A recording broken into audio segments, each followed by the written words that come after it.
Oke, good listeners, 929 FM Mix Radio, 92,9 FM Mix Radio. Selamat pagi, good listeners. Apa kabarnya Anda di pagi hari ini? Kembali saya Arin Gasmara di pagi hari ini menghadirkan sesuatu yang spesial. Karena biasanya di jam-jam segini sambil menemani aktivitas Anda, apapun aktivitas Anda di pagi hari ini, dan dimanapun Anda berada, biasanya kita menikmati lagu-lagu sajian dari Mix Radio ya. Dan kali ini ada sesuatu yang spesial karena kembali Mix Radio akan menghadirkan perbincangan menarik. Dan pagi hari ini jangan tegang dulu ya, karena pagi hari ini sesuatu yang spesialnya juga sangat spesial karena akan menghadirkan pembincangan bersama para narasumber dari Kejaksaan Negeri Kota Cimahi. Nah, pagi hari ini kita akan berbincang lebih jauh mengenai Kejari Kota Cimahi, Kejaksaan, kemudian yang berhubungan dengan itu ya. Dan pagi hari ini juga di studio sudah kedatangan para narasumber yang sepertinya sudah ready ya untuk memberikan ilmunya, sharing ilmu, kemudian juga kita berbagi bersosialisasi dengan masyarakat, mengenalkan lebih jauh mengenai kejaksaan itu sendiri. Selamat pagi hari ini ada Pak David Setiawan sebagai Kepala Seksi Intelijen Kejaksaan Negeri Cimahi. Selamat pagi Pak Dev. Assalamualaikum, selamat pagi. Apa namanya? Good listener. Ya, selamat pagi. Sehat-sehat Pak? Sehat-sehat, alhamdulillah. Dan kemudian yang kedua ada Pak Imdad Mahatfa Firya sebagai Kasubsi Penuntutan di Kejari Cimahi juga. Selamat pagi Pak. Pagi. Iya. Benar. Sehat-sehat Pak. Alhamdulillah. Iya. Kemudian yang ketiga ada Pak Maurits Marks William sebagai Jaksa Fungsional Intelijen. Selamat pagi Pak. Selamat pagi. Iya. Selamat pagi Bapak-Bapak semua, mudah-mudahan semuanya dalam kondisi yang sehat, kemudian juga bisa menjalankan aktivitasnya tentunya dengan lancar ya Pak di sejauh ini. Dan memulai perbincangan kita di pagi hari ini, mungkin bisa dimulai dengan mengenalkan lebih dahulu apa yang dimaksud dengan kejaksaan, kemudian fungsi-fungsi dan sejenisnya ya Pak. Karena sebelumnya sepertinya kalau kita secara random menanyakan gitu kepada masyarakat awam, tahu nggak kejaksaan itu apa? Oh, kejaksaan itu yang ada di Jalan Sangkuriang. Jadi berupa bangunan yang biasa kita lalui gitu ya sehari-hari. Nah, mungkin pagi hari ini bisa dijelaskan sebetulnya mengenai kejaksaan itu sendiri. Silakan Pak. Oke, good listener, selamat pagi semua. Mungkin kami akan melakukan pengenalan dulu terlebih dahulu, pengenalan apa itu kejaksaan, apa fungsi-fungsi kita di kejaksaan, tugas pokok kita di kejaksaan. Jadi sebenarnya kejaksaan ini sangat erat kaitannya juga dengan masyarakat Kota Cimahi karena kami bisa memberikan pelayanan-pelayanan ke Kota Cimahi. Mungkin nanti selanjutnya dibicarakan sama teman-teman. Jadi mungkin hari ini kita akan membicarakan pengenalan kejaksaan. Kedua mungkin tadi fungsi-fungsi pelayanan itu seperti ada kita jaksa pengacara negara, ada pos pelayanan hukum di mana masyarakat bisa bisa menanyakan permasalahan hukum dan itu secara gratis. Kalau di kantor pengacara kan pasti bayar Bu. Nah, kalau di kami gratis. Mau nanya permasalahan hukum apapun. Ada yang nikah lagi, ada yang masalah waris, ada yang masalah sengketa perdata, ataupun misalnya masalah pidana, Pak, saya ada kasus begini-begini nih. Saya mau nanya Pak, kalau kasus begini-begini saya aman nggak? Maksudnya saya bisa dipidana atau nggak? Seperti itu. Banyaklah hal-hal yang bisa ditanyakan mengenai permasalahan hukum di kantor kami. Kemudian kita juga menyediakan pos pelayanan hukum dan itu gratis Bu. Siapapun masyarakatnya, mau apapun pekerjaannya kami terima semua. Jadi jangan serem dulu ya Pak. Kalau lewat kejaksaan, justru itu tempat pelayanan masyarakat ya. Masyarakat. Seperti tadi ada yang bertanya katanya masalah tilang ya. Nanti dijelasin sama teman-teman. Terus juga nanti ada fungsi juga ketertiban umum mungkin kita yang mau sampaikan ke good listeners. Ya mungkin untuk pertama-tama saya berikan ke Pak Imdad. Pak Imdad menjelaskan mungkin fungsi-fungsi kejaksaan. Sama itu juga Pak Imdad ya. Fungsi-fungsi pelayanan di kantor kita. Karena ada pos pelayanan hukum, ada informasi publik dan sebagainya. Silakan Pak Imdad menjelaskan lebih jauh. Baik, terima kasih atas waktu yang diberikan. Ya. Selamat pagi semuanya, good listeners. Ya. Kami dari Kejaksaan Negeri Cimahi ini sebetulnya sekarang ingin sedikit apa ya istilahnya, kalau anak muda sekarang ya curcol lah. Kita pagi-pagi ini biar nggak terlalu serius banget gitu kan. Tapi yang penting intinya masuk. Nah, Kejaksaan Negeri Cimahi ini sebetulnya berdiri dan sudah sekitar 10 tahun. Nah, sebagai sebuah institusi kejaksaan di Kota Cimahi. Nah, Kejaksaan Cimahi ini sendiri itu memiliki daerah hukum berdasarkan keputusan Presiden nomor 21 tahun 2010, yaitu Kota Cimahi. Lalu kalau berbicara mengenai kejaksaan, sebetulnya apa sih kejaksaan itu? Kita kan sering bingung kalau masyarakat umum, apa sih bedanya kejaksaan, kepolisian, sama pengadilan? Gimana sih caranya kalau ngatasin perkara atau menyelesaikan perkara gitu. Sederhananya adalah seperti ini, good listeners. Jadi dalam sistem hukum di Indonesia itu ada yang namanya penyidik, yaitu teman-teman yang bisa jadi salah satunya dari kepolisian. Lalu setelah penyidik itu memberkas perkara, suatu berkas perkara, kemudian dilimpahkan ke penuntut umum yang di kejaksaan ini. Nah, kejaksaan ini kemudian penuntut umum ketika sudah dianggap lengkap, sudah dicek kelengkapan baik secara formal maupun material sesuai pasal 143 ayat 2 butir A dan B KUHP, maka kemudian dilimpahkan ke pengadilan. Nah, orangnya siapa ya? Orangnya itu tadi, kalau penyidik itu di Indonesia yang dikenal ada kepolisian, ada juga penyidik PNS, juga ada perkara-perkara tertentu kita kenal seperti tindak pidana korupsi, ada KPK misalnya contohnya. Nah, lalu di penuntut umum orangnya siapa? Orangnya jaksa, sederhana. Lalu di pengadilan orangnya kita ketemu siapa? Ketemu sebenarnya hakim seperti itu. Nah, lalu Kejaksaan Negeri Cimahi ini kan sebagai sebuah kejaksaan ini ada satu hal yang patut diluruskan. Kadang-kadang di luar sana banyak yang menyebut Pak Kejari, Bu Kejari gitu kan.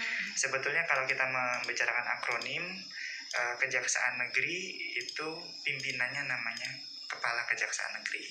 Makanya disebutnya Bapak atau Ibu Kajari gitu. Begitu pun nanti di level provinsi, daerah tingkat 1 yaitu Bapak atau Ibu Kajati gitu, karena membawahi kejaksaan tinggi. Seperti itu seterusnya sampai kepada Jaksa Agung. Nah, kemudian apa sih bedanya jaksa sama kejaksaan? Kejaksaan itu rumahnya, jaksa itu orangnya. Jaksa itu apa? Jaksa itu pejabat fungsional yang diberikan wewenang oleh undang-undang untuk bertindak sebagai penuntut umum dan pelaksana putusan pengadilan yang telah memperoleh kekuatan hukum tetap, serta wewenang-wewenang lain berdasarkan undang-undang. Nah, wewenang-wewenang ini diatur dalam pasal 30 Undang-Undang Nomor 14 Tahun 2004 tentang Kejaksaan Republik Indonesia, yang salah satunya selain daripada tugas menyelesaikan perkara pidana, ada juga seperti ini nih, tugas kami nih, melakukan penyuluhan hukum ke masyarakat, penerangan hukum, lalu mensosialisasikan beberapa ketentuan perundangan itu, dan menjaga ketertiban umum juga termasuk ke dalamnya. Nah, lalu apa sih sebetulnya pentingnya kenapa harus ada kejaksaan?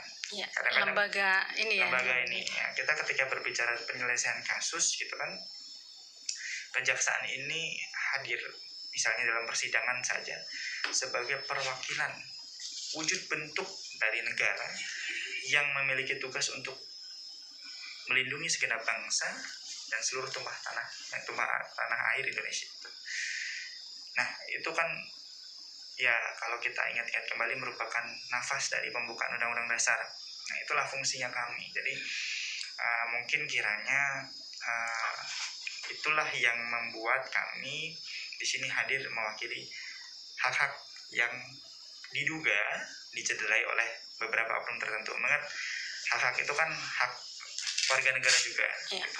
Nah, namun dewasa ini kami juga tidak selalu kemana-mana menggunakan seragam ngeri begini kan. Wah, tampilannya pokoknya kalau orang lihat Pak Jaksa lewat, aduh ada apa ya, ada apa ini kan gitu kan biasanya kan. Ada ngeper Sekarang duluan ya. ngeper langsung, aduh ada Pak Jaksa nih, ada apa lagi ya gitu kan. Enggak, dari bahasa ini kami juga selain daripada memiliki fungsi penegakan hukum, penegakan ketertiban umum, kami juga bisa berlaku sebagai jaksa pengacara negara. Nanti teman-teman di bidang perdata dan tata usaha negara yang menerima kalau di kantor kejaksaan, betul seperti Bapak Kasih-Intel tadi sampaikan. Jadi sekarang ini kami memiliki pos pelayanan hukum gratis. Mau masalah yang dari mulai masalah teringan, misalnya barangnya hilang, sampai masalah paling berat, misalnya yang mengandung unsur-unsur dugaan terjadinya tindak pidana korupsi, boleh dikonsultasikan ke kami.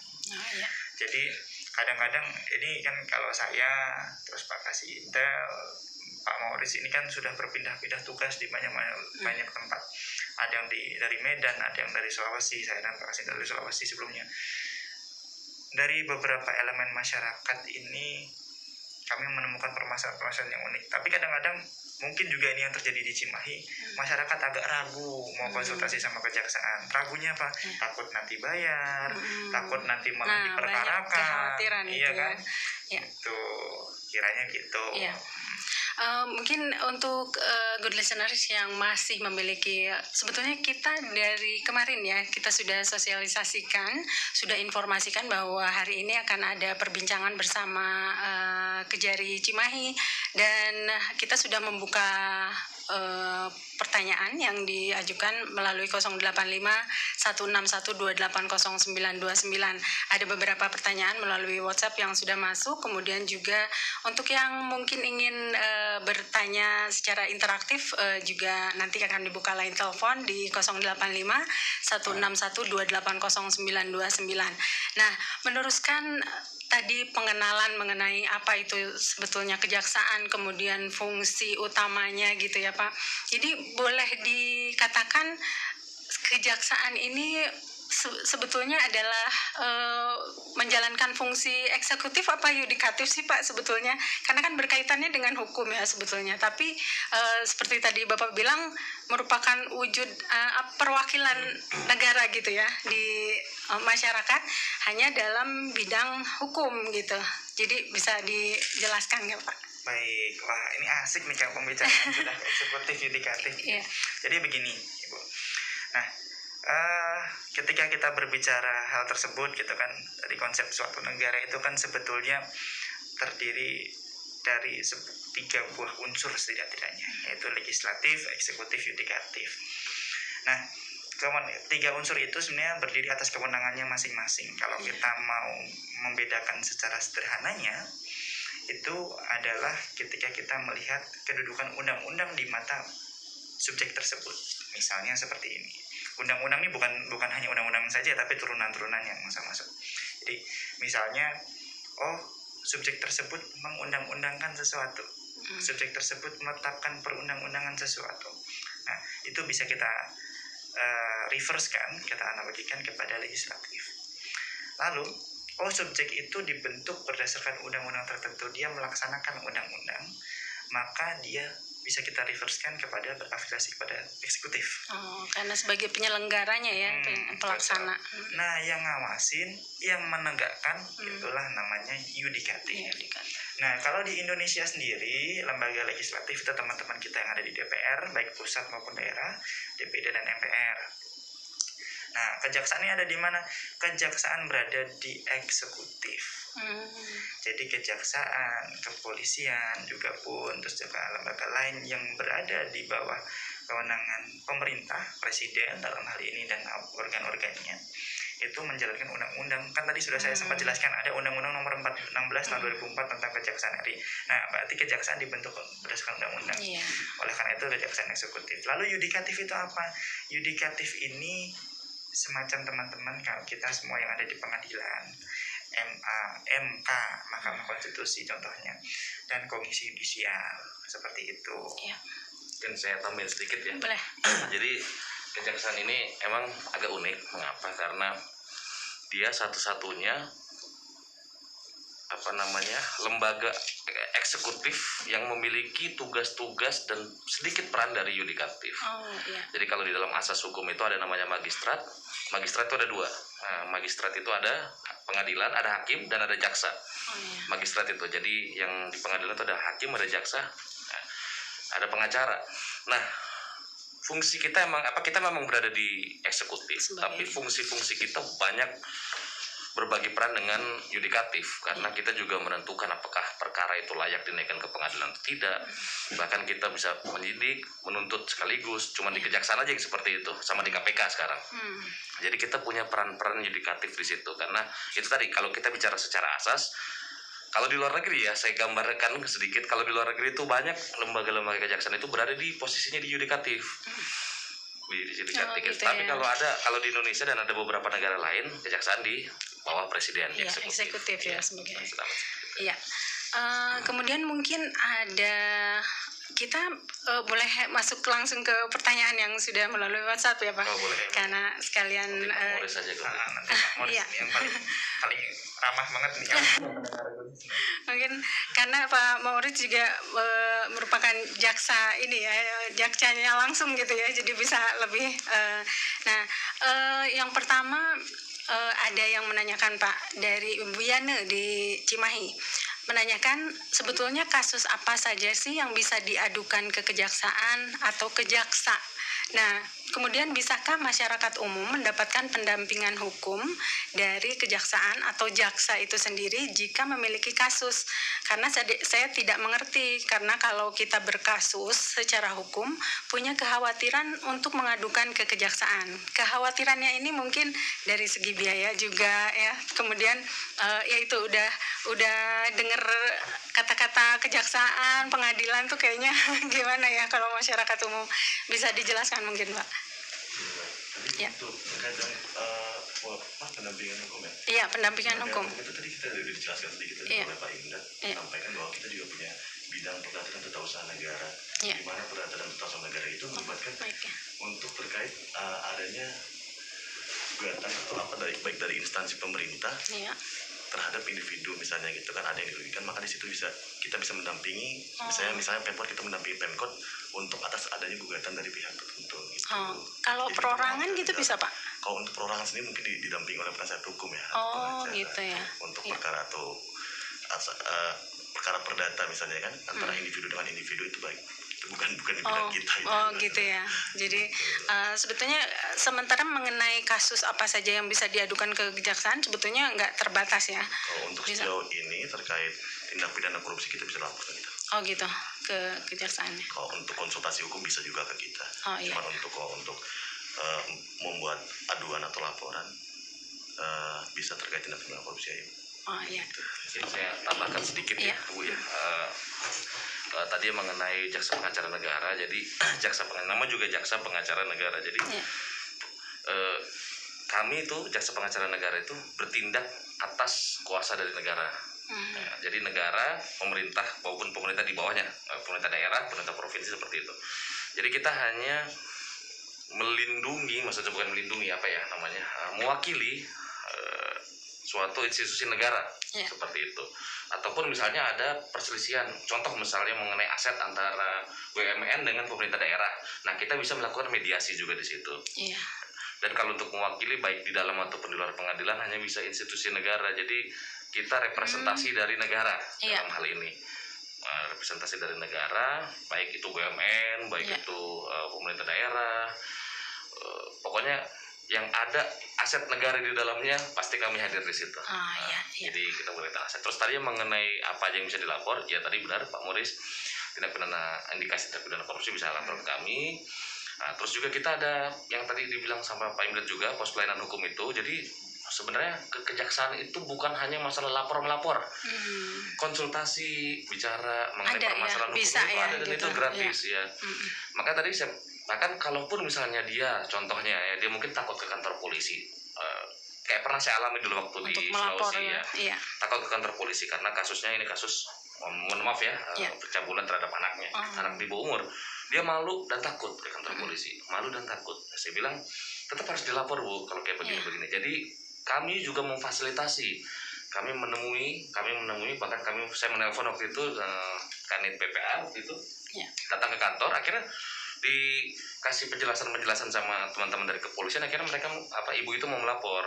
Jadi permasalahan apapun sebenarnya bisa dilapor, cuma nanti ujungnya pasti kami menyerahkan ke institusi yang berwenang. Contoh misalnya, Pak, di sana tuh banyak peredaran narkoba misalnya di gedung A itu atau di kampung A misalnya, ya pasti kami nanti kontak teman-teman kami di kepolisian ataupun di BNN, Pak itu banyak narkoba di situ peredaran, tolong segera. Nah, seperti itulah. Jadi sebenarnya bukan hanya tipikor. Kalau untuk yang kami tangani ya oke, tipikor. Nah, tapi kalaupun ada permasalahan di kota bagi masyarakat Kota Cimahi, bagi good listeners Kota Cimahi, nah, silahkan ke kantor kami permasalahan apapun. Karena saya di sana macam-macam. Saya pernah waktu tempat tugas saya sebelumnya ada permasalahan waris dengan istrinya, dengan anaknya, ada permasalahan suaminya kawin lagi, ya macam-macam lah. Itu semua bisa dikonsultasikan. Ternyata kompleks ya. Iya, dan hal-hal tersebut mengenai sengketa tanah itu kami bisa memberikan solusi berupa konsultasi, dan itu secara gratis.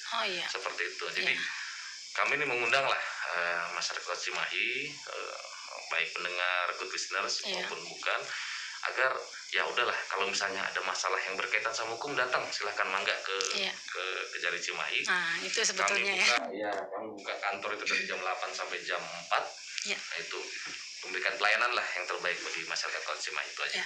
Mungkin selama masa pandemi ini ada perubahan bentuk pelaporan, misalnya dari yang sebelumnya harus datang langsung, terus di kejaksaan juga membuka misalnya melalui online atau melalui email misalnya atau WhatsApp gitu. Ada perubahan nggak Pak selama masa pandemi ini? Iya, jadi sebenarnya kami udah sering sosialisasi juga bahwa kami punya call center WA, WhatsApp, nomornya itu di call centernya itu saya juga nggak hafal.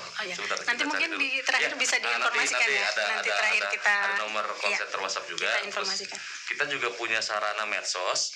Kita juga punya sarana medsos dan website. Itu bisa diketik di situ di medsos kami, di Instagram, Kejari Cimahi, Facebook, Twitter, YouTube. Ada di berbagai itu bisa nanya. Silakan mau nanya apapun di situ, di komen bisa di situ. Terus kita juga punya, nanti Pak Indat yang jelasin ini mengenai web kita, web kejaksaan. Terus ini mungkin mau di save nih, saya sudah dapat nomor call centernya Kejari Cimahi ini 0812 202 95700. Nah, itu bisa juga. Nah, untuk good listeners, jadi untuk pelaporan ke Kejari Cimahi, Anda bisa melalui WhatsApp ya, ini WhatsApp only ya. Bisa di 0812 202 95700 ya. Nah, nanti di akhir perbincangan kita akan diinformasikan kemudian. Kita break sejenak ya Pak. Untuk selanjutnya nanti kita ngobrol lebih banyak lagi mengenai kejaksaan ini. Jangan kemana-mana good listeners, kita akan kembali setelah yang satu ini.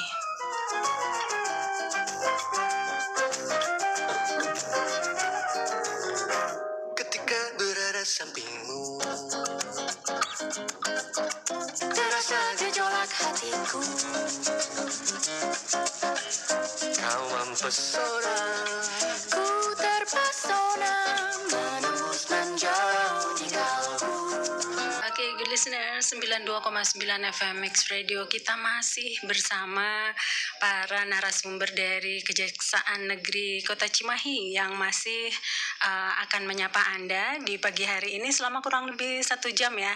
Dan line telepon juga masih dibuka di 085161280929 maupun melalui 081220666224. Anda bisa mengajukan pertanyaan secara langsung, selain juga pertanyaan melalui WhatsApp yang sudah beberapa kita bahas ya. Oke, kita lanjut kembali Pak perbincangannya. Untuk selanjutnya mungkin ada yang ingin disampaikan mengenai tadi ada yang baru nih di Kejaksaan Negeri Kota Cimahi ini. Iya. Gimana Pak? Kayak iklan aja. Ada yang baru nih. Ada yang baru. Ya, sebetulnya kalau kita berbicara baru, ya mungkin baru dikenal masyarakat, tapi sebetulnya sudah ada sejak lama. Tapi ini adalah branding baru kejaksaan, di mana kejaksaan saat ini itu, yaitu tadi yang saya sampaikan, tidak sekedar berwajah seram, Iya. tapi ada juga loh yang ganteng-ganteng gitu kan, kayak Pak David ini contohnya. Aduh. Nah, ini kalau teman-teman mungkin nanti yang ke kantor Kejaksaan Negeri Cimahi lihat tuh nih ada band berkeliaran di Kejaksaan Negeri Cimahi, beliau itu coba kalian ini mirip lah. Boy bandnya. Itu mantan vokalisnya ada band itu. Oh ya. Itu sekedar intermezzo, tapi yang pada intinya di Kejaksaan Negeri Cimahi itu ada fungsi perdata dan tata usaha negara. Tadi sudah disampaikan sedikit. Iya. Nah, fungsinya adalah untuk mewakili negara baik di luar maupun di dalam persidangan terkait dengan kepentingan-kepentingan negara. Yang mana hal ini tadi kalau ada yang tanya, terus kalau kita punya permasalahan solusinya seperti apa, Pak? Gitu kan. Kita akan didampingi apa segala macam secara pribadi. Kalau secara personal seperti yang sudah disampaikan tadi, memang kita hanya melayani sebagai pos pelayanan hukum. Ya. Mau curhat dari hati ke hati, mata ke mata, apapun itu silahkan. Kita mempersilahkan. Bahkan ya sebetulnya beberapa hari ini kemarin saya lihat juga sudah ada yang konsultasi curhat gitu kan ke kantor kami. Masalahnya macam-macam. Ada yang bahkan masalah selokan rumahnya seperti itu, nggak apa-apa itu sangat diperbolehkan. Dan bila mana nanti dari curhatan tersebut itu ternyata memiliki segi hukum, kita akan berbicara di sana, Pak, kewenangan kami dari segi hukum itu seperti ini, dan akhirnya kalau memang bisa diarahkan kepada siapa, itu akan kita bantu ke arah sana. Nah, kemudian JPN ini juga tidak kalau ke kantor kami setiap harinya tidak menggunakan seragam seperti kami ini, yang coklat ini, tapi seragam formal, menggunakan kemeja panjang, menggunakan celana panjang, dan seperti itu layaknya seorang pengacara. Jadi mendampingi gitu, melihat kondisi, memetakan masalah. Nanti kalau memang bisa terkait dengan beberapa teman-teman yang di pemerintahan, kalau sudah ada telahannya kami bisa mendampingi, seperti itulah. Nah, terus timbul pertanyaan, Pak, kalau gitu berarti kalau ketemu Pak Jaksa di pengadilan itu berarti sudah pasti kena hukuman ya? Ya belum tentu juga. Gitu, ketemu Pak Jaksa di pengadilan bisa cuma jadi saksi bisa. Iya. Gitu. Nah, terus ngomong-ngomong soal pengadilan, oke. Oh iya. Ada yang telepon ya? Pak. Iya, ada yang telepon. Boleh dipotong dulu ya, Pak? Boleh. Halo, selamat pagi. Halo. Halo, selamat pagi. Kecil sekali suaranya, imut. Selamat pagi, dengan siapa ini? Halo, selamat pagi, Mix Radio. Iya. Boleh tahu dengan siapa, di mana? Saya Dulani dari Cimahi. Oh iya. Ingin menanyakan perihal pengaduan. Misalkan saya sebagai pelapor, dan bagaimana cara untuk mengetahui tindak lanjut yang dilakukan terhadap pengaduan yang disampaikan. Oh, jadi misalnya Lani ya tadi ya? Ya. Oh iya, melaporkan sesuatu, kemudian ingin tahu tindak lanjutnya itu ditanganinya seperti apa gitu ya, di kejaksaan gitu ya? Ya, betul. Oh iya, boleh didengarkan jawabannya di radio saja ya? Ya, makasih. Iya, makasih. Selamat pagi. Ya, selamat pagi. Baik, wah ini kalau masalah pengaduan nih, pengaduan apa dulu ini? Nah, Oh kan iya, gitu kan. iya. Tadi sebenarnya lupa mau ditanya pengaduan apa dulu nih. Kalau terkait dengan aduan, misalnya tindak pidana umum gitu, bisa dilaporkan ke teman-teman kepolisian. Nah, nanti bisa dicari update-nya seperti apa terkait perkembangan laporan tersebut. Tapi kalau aduan yang masuk ke kami itu biasanya aduan-aduan mengenai dugaan. Ini kita berbicara dugaan, kita tidak bisa memastikan sebelum kita memeriksa. Dugaan adanya penyalahgunaan anggaran, bisa penyimpangan, bisa terkait dengan yang berbau-bau tindak pidana korupsi, bisa atau tindak pidana HAM berat, misalnya pun juga bisa ke kami. Nah, lalu tapi nggak apa-apa. Ini agak meluas dikit ya. Iya. Jadi mungkin teman-teman ini agak belum familiar dengan istilah-istilah hukum setidaknya kan. Jadi kita di sini juga ingin ngobrolin, yuk kita ingin sama-sama tahu ada apa aja sih di hukum itu, sebenarnya fase-fasenya. Fase-fase yang dilalui dalam hukum itu sebetulnya ada beberapa. Jadi tidak serta-merta ada perkara dilaporkan di sidang habis itu diputus hakim. Tidak seperti itu. Jadi Fase-fase yang pertama adalah fase-fase penyelidikan. Setelah penyelidikan lalu penyidikan. Setelah penyidikan lalu penuntutan. Nah, itulah fase-fasenya. Apa bedanya Pak? Itu penyelidikan, penuntutan. Penyelidikan itu sederhananya adalah mencari tindakan-tindakan yang dilakukan oleh para penyelidik untuk mencari peristiwa pidana. Apa itu Pak peristiwa pidana? Nah, peristiwa pidana sederhananya seperti ini. Misalnya nih di depan kantor Mix Radio ini ada orang kebut-kebutan, ya gitu kan. Habis itu kebut-kebutan bawa motor terus nyenggol trotoar atau apa gitu kan, objek jatuh dan kemudian kehilangan nyawanya. Seperti itu kita memotret, para penyelidik memotret apakah dalam kejadian itu ada suatu peristiwa pidana. Nah, ketika oh iya ada, ternyata sebelum dia jatuh dia disenggol orang dan jatuh misalnya. Nah, kemudian ketika ada suatu peristiwa pidana, langkah selanjutnya adalah mencari alat bukti dan menemukan tersangkanya. Karena itu sebenarnya definisi dari penyidikan. Penyidikan adalah serangkaian tindakan penyidik yang dilakukan untuk membuat terang suatu tindak pidana dan menemukan alat bukti serta tersangkanya. Jadi ketika sudah diputuskan, oh itu betul peristiwa hukum, peristiwa pidana, maka dicari perbuatan pidananya, Pak. Nah, ketika sudah ketemu perbuatan pidana oleh teman-teman penyidik itu, maka akan dilimpahkan kepada penuntut umum. Nah, penuntut umum inilah kemudian nanti yang akan melakukan penuntutan, menyidangkan di persidangan di pengadilan. Habis itu diketok putusannya oleh hakim, selesailah sampai di situ. Nah, kembali ke pertanyaan Lani ya tadi ya. Lani kan kalau kita mengadu terus gimana mau cari update-nya kira-kira kan gitu kan. Mau cari update-nya sebetulnya gampang. Kalau misalnya Lani mengadukan suatu hal yang sudah ada nih calon alat buktinya nih. Alat bukti itu apa? Alat bukti itu ada 5. Nah, ini yang wajib didengar oleh teman-teman. Alat bukti sebenarnya ada 5 kalau di perkara pidana. Yang pertama keterangan saksi, yang kedua keterangan ahli, yang ketiga surat, yang keempat petunjuk, yang kelima keterangan terdakwa. Jadi ketika ada misalnya Lani mengetahui, Pak saya kemarin habis dijambret sama orang gitu kan, saksinya ada itu Pak Morris, itu ada lagi Pak David saksinya, lihat saya gitu, sama kemarin itu karena jambretnya narik paksa saya, itu tangan saya ada lukanya, bekas lukanya gitu. Nah, bekas lukanya kemudian divisum, jadilah surat apa segala macam. Nah, itu akhirnya itu yang diserahkan kepada teman-teman kepolisian. Nanti teman-teman penyidik kepolisian mencari rangkaian perbuatannya, kemudian dibuktikan dengan alat bukti itu. Nah, lalu timbul pertanyaan, update-nya gimana? Ya, update-nya ketika itu sudah dilakukan penyidikan oleh teman-teman penyidik, maka bisa dicari update-nya sampai mana. Gitu. Kalau di kami sendiri terkait tindak pidana korupsi misalnya ada laporan habis ditanyakan, mangga silahkan kantor kami terbuka selama jam kerja. Jadi harus komplit ya, itu yang 5 unsur tadi, keterangan baik dari saksi, kemudian para ahli, ada berbentuk suratnya, kemudian petunjuk dan juga keterangan dari.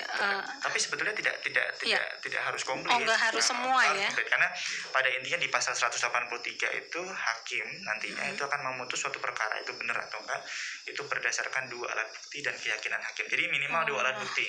2 alat bukti ini apa? Sederhananya nih, mungkin bocoran-bocoran lagi. Misalnya tadi Pak David dan Pak Morris menerangkan satu hal yang sama, itu sudah bernilai sebagai petunjuk misalnya. Nah, ketika beliau ini sudah menerangkan keterangan saksi, berarti sudah ada 1 alat bukti. Berarti sudah ada 2 alat bukti. Nah, kalau hakim yakin terhadap deliknya itu, maka bisa terbukti seperti itu sederhananya. Tapi tidak harus cari 5 ya. Jangan berarti jadi 5 semuanya harus. Iya. Betul. Dan mungkin saya tambahin sedikit. Jadi kalau pengadu ya, pelapor ya. Bukan tugas pengadu dan pelapor yang mencari alat bukti, bukan. Jadi dia nggak mesti nyiapin alat bukti, dia hanya menyajikan fakta-fakta yang dialami aja. Gitu. Pasti nanti penyidik yang nyari alat buktinya menanyakan ke si pelapor tersebut. Termasuk juga kalau kayak saksi gitu, Pak, nggak harus. Pasti begini nanti. Contoh misalnya tadi ada kasus jambret, pasti nanti kan diperiksa. Iya, saya Pak dijambret begini-begini. Terus pasti ditanya sama polisinya, ada yang ngeliat kamu dijambret? Ada, si ini ya, begitulah. Nanti polisi yang memanggil ya seperti itu. Boleh diselingi pertanyaan melalui WA ini ya Pak ya? Boleh. Nah, ada yang bertanya, sebentar Pak. apa perbedaannya kejaksaan dan pengadilan? Karena contohnya jika kita kena tilang, diselesaikannya di kejaksaan kah atau di pengadilan? Ya, boleh dijawab? Iya, silakan. Oke. Ya, ini spesifik kita membahas mengenai tilang, Mbak Ati. Tapi pada intinya seperti tadi yang sudah saya jelaskan, penyelidik, penyidik, penuntut umum, dan habis itu teman-teman di pengadilan, seperti itu. Nah, kalau kita berbicara mengenai penyelesaian perkara, jaksa itu memiliki satu kewenangan, yaitu melaksanakan putusan pengadilan yang telah berkekuatan hukum tetap. Ya. Oh, apalagi itu Pak, berkekuatan hukum tetap gitu kan. Nah, jadi intinya ketika sudah diputus oleh hakim, kan suatu putusan itu tidak serta-merta langsung bisa dilaksanakan, kecuali sudah diterima oleh para pihak, habis itu atau sudah melewati batas waktu tertentu, dia langsung bisa sebagai putusan yang tetap. Nah, ketika kita berbicara mengenai tilang, maka kita berbicara mengenai tindak pidana, termasuk tindak pidana ringan tilang itu. Jadi peranan jaksa di situ itu tidak seperti ketika kita persidangan seperti biasa. Jadi nanti hakim akan memutuskan denda. Jadi teman-teman yang dari slip yang ditilang sama teman-teman di kepolisian itu, slip-slipnya itu nanti akan dilimpahkan ke pengadilan. Ke pengadilan itu nanti akan disidangkan oleh hakim. Karena ini acara pemeriksaannya tidak seperti acara cepat, tidak seperti biasa, maka hakimnya cuma satu. Lalu akan diketok misalnya dendanya 100.000, itu kan biaya perkara 1.000 misalnya, gitu. Nah, kemudian dari putusan yang diberikan oleh hakim itu tersebut, maka pelanggar-pelanggar ini kemudian bisa membayar dendanya melalui kejaksaan, atau melalui saat ini sudah banyak nih kayak bisa online, bisa transfer banking dan segala macamnya itu bisa. Namun buktinya kan kalau kita ditilang biasanya ada yang ditahan nih, kayak STNK atau apapun itu, surat-suratnya diambil di kejaksaan. Jadi khusus untuk tilang ini memang acara pemeriksaannya berbeda. Jadi untuk fungsi eksekutornya ada di kejaksaan, tapi putusannya langsung tanpa melalui pembuktian apa segala macam, yang ya ada pembuktian dari tapi langsung dari pengadilan. Jadi itu perbedaannya pengadilan dan kejaksaan dalam perkara tilang. Nanti masyarakat tinggal seperti kalau sudah diputuskan bahwa dendanya sekian dibayarkannya melalui kejaksaannya di kejaksaan gitu ya. Bisa di kejaksaan atau melalui yang lain kan, tadi ada banking dan segala macam gitu. Iya.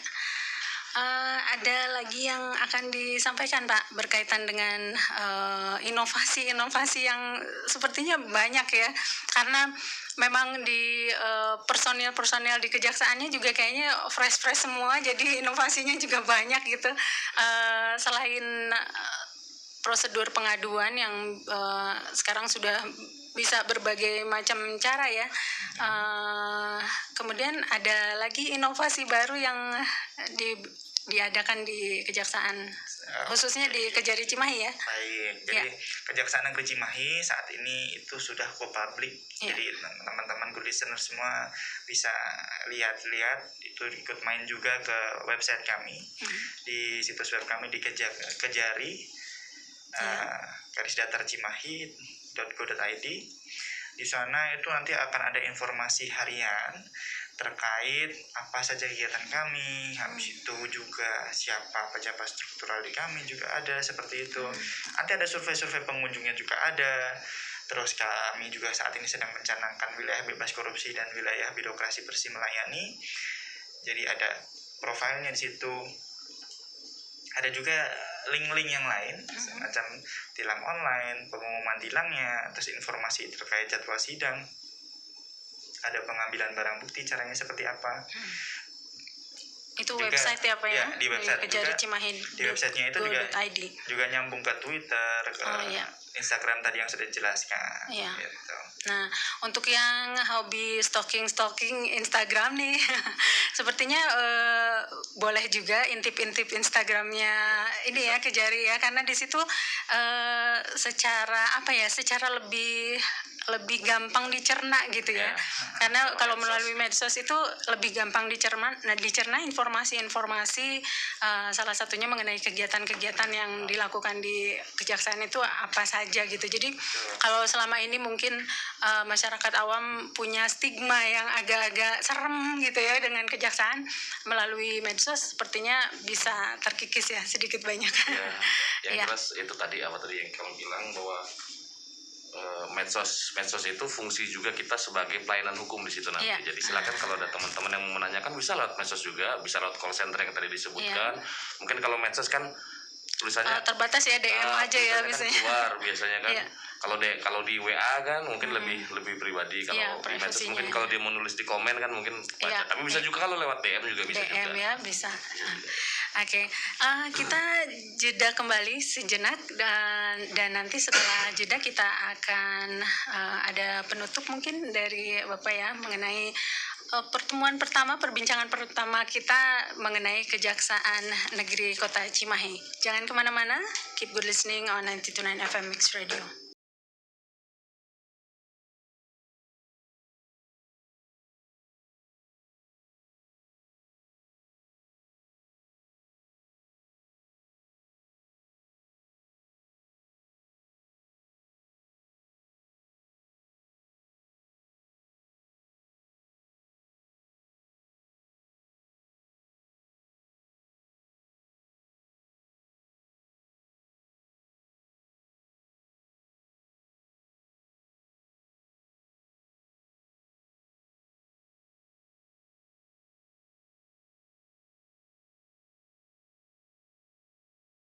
Oke, good listeners, 92,9 FM Mix Radio. Kita masih di perbincangan yang menarik banget mengenai masih berkisar mengenai Kejaksaan Negeri Kota Cimahi, apa-apa aja yang ada di dalamnya, kemudian juga lebih mengenal lebih jauh sih sebetulnya ya. Dan kita masih juga ditemani oleh Pak Imdad Mahatfa Firia, kemudian juga Pak Maurits Max Williams, dan juga ada Pak David Setiawan ya, yang akan berbincang. Sudah banyak sih yang kita ini ya, karena sebetulnya sebelumnya yaitu ada beberapa stigma yang dari masyarakat umum yang masih menganggap kejaksaan itu sesuatu yang menyeramkan gitu ya, dan kayaknya ragu untuk datang ke sana. Tapi melalui penjelasan, melalui perbincangan kita kali ini kayaknya sedikit terkikis tuh ya. Dan kita bisa, ternyata manfaatnya banyak sekali, kejaksaan sebagai lembaga negara yang memang bisa diakses gitu dengan mudah oleh masyarakat umum. Oke, dan untuk yang terakhir mungkin kita ada penutup ya yang bisa disampaikan, silakan Pak. Oke, kalau untuk penutup nih ada awal dan ada akhirnya kan. Iya. Jadi sebagai penutup aja bahwa kami Kejaksaan Negeri Cimahi saat ini ya sederhananya ingin lebih dekat kepada masyarakat juga bebas gitu untuk menyentuh kami. Jadi kita bebas bisa berinteraksi, jangan takut lagi karena tidak selamanya kejaksaan itu seram. Terbukti ada Pak Maurits yang datang. Iya, terbukti dari narasumber yang hadir kok kayaknya jauh dari kesan seram Pak. Kesannya boyband ya. Jadi intinya seperti itu. Jadi kami sekali lagi dalam permasalahan apapun itu masyarakat silahkan datang ke kami. Kami tidak akan meminta apapun kecuali ya paling selfie doang. Ya. Ya itu sederhananya seperti itu. Mungkin Pak Maurits ditambahkan? Iya, kami juga di sini dari Kejari Cimahi ingin lebih dekat ke masyarakat, contohnya dengan adanya kegiatan dari intelijen itu untuk jaksa masuk sekolah ya. Jadi kita masuk ada ya program itu dari tingkat SMP mungkin ya, dari SMP dan SMA kita untuk memberikan penyuluhan hukum biar rasa kedekatan antara jaksa dengan para siswa itu lebih dekat lagi dan lebih memahami tentang apa itu hukum. Berupa seperti pengenalan profesi juga ya. Biasanya kita terkait yang siswa atau yang pelajar-pelajar yang kenakalan remaja atau narkoba mungkin seperti itu. Dan saya pernah loh Pak masuk sekolah begitu ditanyain Pak kapan pembukaan kejaksaan lagi gitu. Saya daftar gitu. kita juga Kayaknya ada cabangnya gitu ya. selesai ya. Oh, sudah Pemilihan selesai. PNS-nya, tinggal tahap berikutnya mungkin ya. Iya, iya.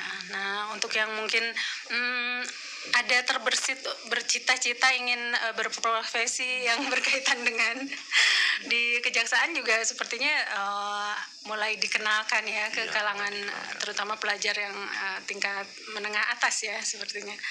Oke, dan mungkin ada lagi Oh iya, penutup kelupaan satu poin. Nah, kan terkait dengan kejaksaan yang sekarang seperti ini di Kejaksaan Cimahi, kami juga terkait dengan adanya peraturan Jaksa Agung nomor 15 tahun 2020 tentang restoratif justice.